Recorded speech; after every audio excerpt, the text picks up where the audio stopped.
mamahalin, iingatan, paglilingkuran. Sa hirap o ginhawa, sa sakit o kalusugan, sa kasiyahan o sa kalungkutan, habang kayo ay nabubuhay. Opo, tinatanggap ko.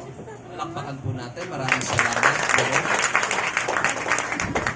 And this time, Mary Joy, tinatanggap mo ba si Jerome bilang iyong asawa? Siya'y mamahalin, iingatan, paglilingkuran sa hirap o ginhawa, sa sakit o kalusugan, sa kasiyahan o sa kalungkutan, habang kayo ay nabubuhay. Tinatanggap ko. Palakpakan po natin. Maraming salamat, Joy. And this time, the groom and the bride may now exchange their marriage vows. So, a short message sa isa't isa. Lapit na lang po. Lapit na lang. Lapit na lang. Ayun. So, pa-assist na lang po kay Jerome at para kay Joy. Go muna, Jerome.